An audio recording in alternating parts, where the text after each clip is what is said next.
जय हिंद दोस्तों। आज से हम भारत भूगोल की एक नई श्रृंखला का प्रारंभ करने चल रहे हैं। ये हमारा भारत भूगोल का पहला पार्ट होगा। हम भारत भूगोल पढ़ने से पहले आइए कुछ महत्वपूर्ण बिंदुओं की चर्चा कर लें जो कि भारत के भूगोल पढ़ने में बहुत ही सहायक होंगे।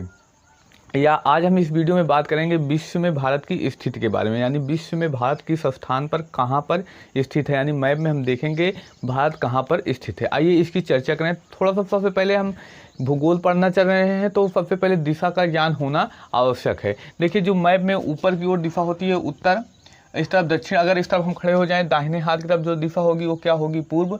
इस तरफ वाली दिशा पश्चिम दिशा। इस दिशा का ज्ञान होना आवश्यक है, तभी हमको भूगोल पढ़ने में आसानी होगी।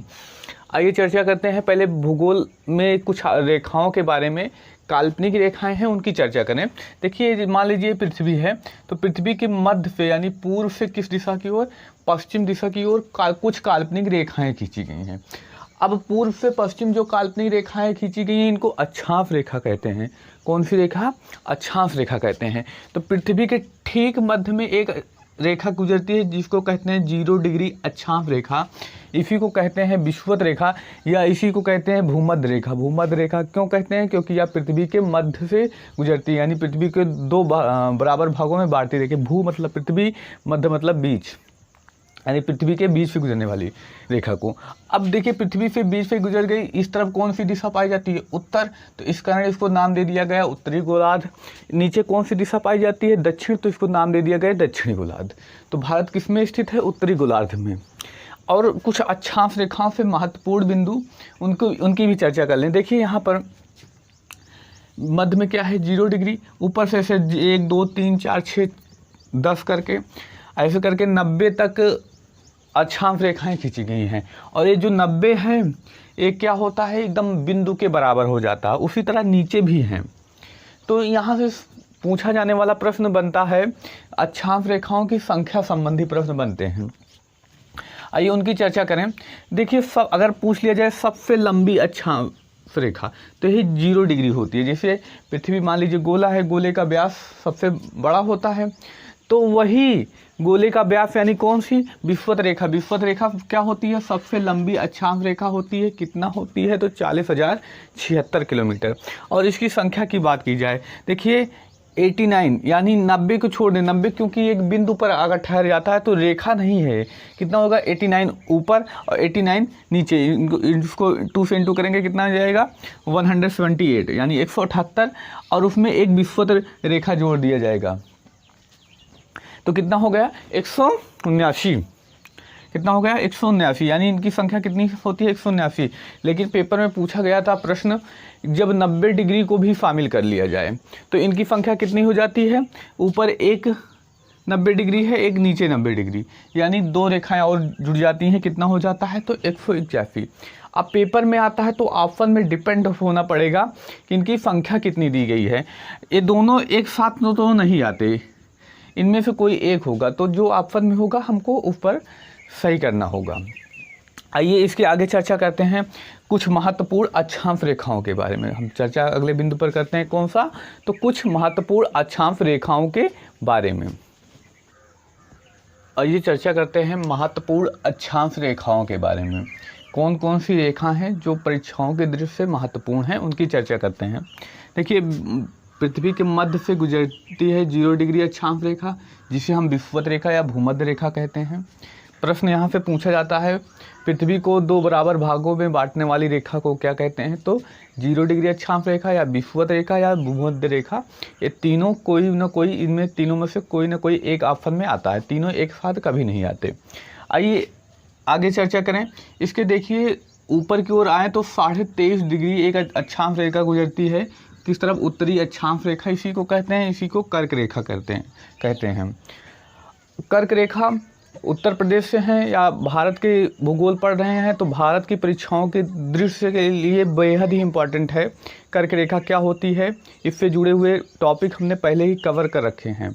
अगर आपने उस वीडियो को नहीं देखा तो उस वीडियो को देख लीजिए, डिस्क्रिप्शन में आपको उसका लिंक दे दिया जाएगा। बाकी आगे हम चर्चा करते हैं क्या है। उसके बाद ऊपर की ओर जाएं तो 66.5 डिग्री उत्तरी अक्षांश रेखा, जिसको आर्कटिक रेखा कहते हैं।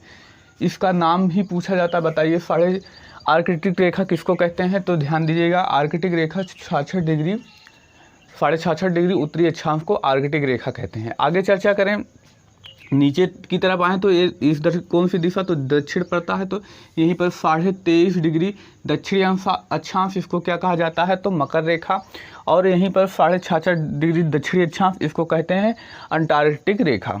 यहाँ से हमें क्या पता चला भारत की स्थिति के बारे में? अक्षांश रेखाओं की से हमें यह पता चला कि भारत 0 डिग्री अक्षांश रेखा के ऊपर की ओर स्थित है। और ऊपर की ओर कौन सा गोलार्ध कहा जाता है? तो उत्तरी गोलार्ध। यानी भारत किस गोलार्ध में स्थित है? तो उत्तरी गोलार्ध। हमें यह पता चल गया कि भारत उत्तरी गोलार्ध में स्थित है। उत्तरी गोलार्ध में यहाँ स्थित है, यहाँ स्थित है, किस क्षेत्र में स्थित है ये अभी नहीं ज्ञात किया जा सकता। तो इसके लिए काल्पनिक रेखाएं खींची गई हैं। किस दिशा से किस दिशा की ओर? उत्तर से दक्षिण की ओर, इधर से इधर की ओर।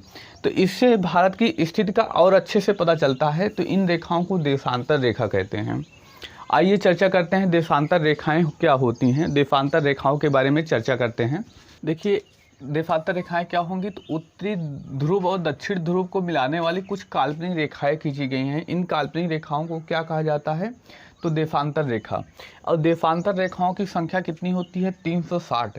हमने इस टॉपिक को भी कवर कर रखा है, देशांतर रेखाओं से बनने वाले महत्वपूर्ण प्रश्न के नाम से। अगर आपने उस वीडियो को नहीं देखा तो उस वीडियो को देख लीजिएगा, आपको डिस्क्रिप्शन में लिंक दे दिया गया है। अभी हमारा टॉपिक है भारत से जुड़ा हुआ, तो हम उस बिंदु पर ही आते हैं।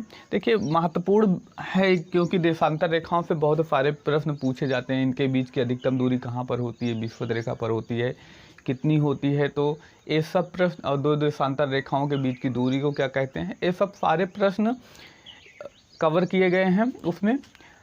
और पूछा जाता है दो देशांतर रेखाओं के बीच कितना अंतर होता है, समय का कितना अंतर होता है, ये सब सारे प्रश्न बनते हैं। ये सब सारे प्रश्न उस टॉपिक में कवर कर रखे हैं और डिस्क्रिप्शन में आपको लिंक दिया होगा। आइए उसके आगे चर्चा करते हैं। अब यहाँ से हमें पता चला, देखिए यहाँ पर क्या गुजरती है? 0 डिग्री 0 डिग्री देशांतर रेखा। तो भारत इस वाले क्षेत्र में स्थित है। यानी भारत कहाँ स्थित है? अक्षांश रेखा से पता चला कि उत्तरी गोलार्ध में स्थित है। किस गोलार्ध में? उत्तरी गोलार्ध में स्थित है। किससे पता चला? तो अक्षांश रेखाओं से पता चला। उसके बाद अब हमने खींचा कौन सी? देशांतर रेखाएं। तो देशांतर रेखाएं 0 डिग्री, तो ये देशांतर रेखा होगी। देशांतर रेखा से हमें पता चला कहाँ? कि भारत इस साइड स्थित है, यहाँ पर स्थित है। भारत यहाँ पर स्थित है, यहीं पर कहीं ऐसे भारत स्थित है।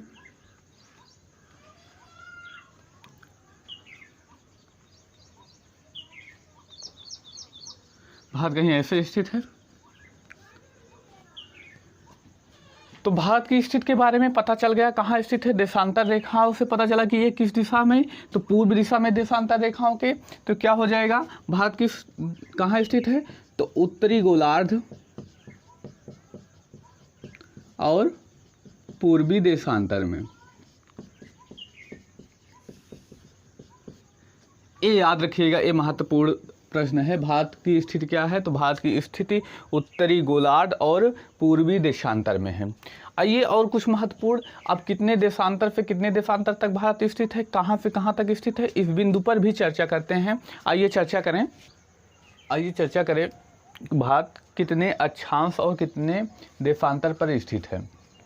आइए इसकी चर्चा करते हैं। देखिए यहाँ पर अगर देशांतर रेखाओं की बात की जाए तो भारत यहाँ पर पाया जाता है, यहाँ से टच करता है कितना? 68 अंश और 7 मिनट पूर्वी देशांतर। 68 अंश और 7 मिनट पूर्वी देशांतर से लेकर कितने तक?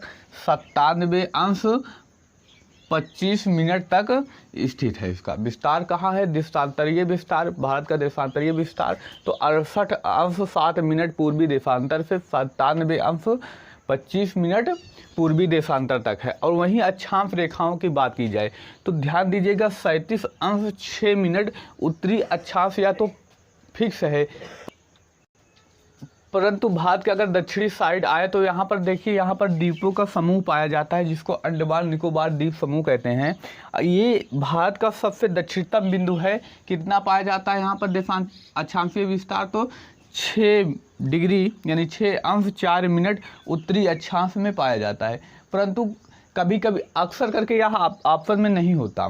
क्यों? क्योंकि स्थल सीमा पर इसका मान दूसरा हो जाता है। यहाँ स्थल सीमा कितना हो जाता है? 8 अंश 4 मिनट। कितना? 8 अंश और 4 मिनट उत्तरी अक्षांश। तो अधिकतर ऑप्शन में होगा कितना? 8 अंश 4 मिनट से लेकर 37 अंश 6 मिनट तक इसका विस्तार पाया जाता है, यानी भारत का विस्तार पाया जाता है। लेकिन कभी कभी यह ऑप्शन में ये भी दे देता है कि 6 अंश 4 मिनट से लेकर 37 अंश 6 मिनट तक इसका विस्तार पाया जाता है। ये थे महत्वपूर्ण बिंदु भारत की स्थिति के बारे में। आगे हम चर्चा करेंगे अगले वीडियो में भारत के पड़ोसी देश कौन से हैं, पड़ोसी सीमाएं कौन सी हैं, इन सब की चर्चा करेंगे।